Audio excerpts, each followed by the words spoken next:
After losing McCafferty, Barkley, Mostert, Coleman, and many more to injuries in week 2, here are the running backs you want to start and sit in week 3. SI's fantasy analyst Michael Fabiano is joining me now. Fab's fantasy football owners fell ravaged to injuries in week 2, but looking ahead, who are the top running backs to start in week 3?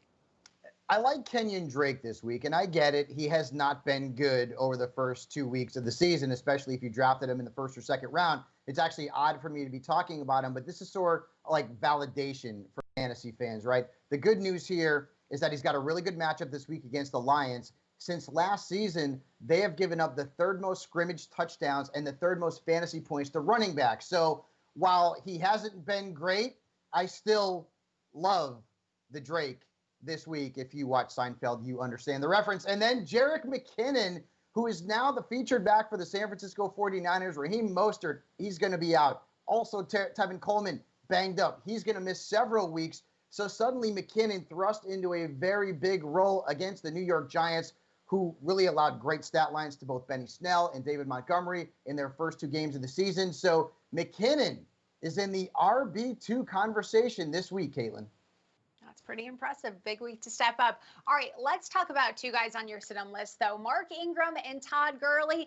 Are they just not as efficient as they once were? Well, Gurley for sure. Last week, I was very surprised in a high-scoring game.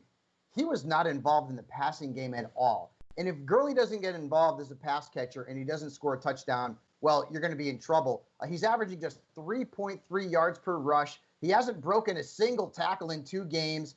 Brian Hill and Ito Smith were both mixed into the backfield last week as well. So at this point, Gurley is really a risk-reward back of the line number 2 running back or flex starter. And hopefully he gets involved in the passing game a little bit more, but I didn't like what I saw last week. And then in terms of Ingram, this isn't a 2-headed backfield monster in Baltimore. It's a 3-headed backfield monster. Last week, Gus Edwards led this backfield in carries. And I get it. Ingram did have a touchdown, but basically 60% of his points came on 1 play. His snaps are down.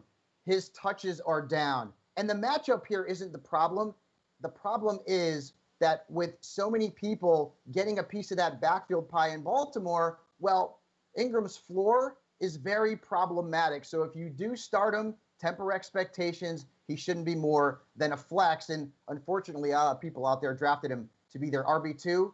I'm not sure he's going to sustain that sort of level moving forward. All right, Fabs, thanks so much for joining me. Appreciate your insight on this. And for you guys at home, for Sports Illustrated's award-winning weekly player rankings, get your membership to SI Fantasy Plus for only $14.99 a month.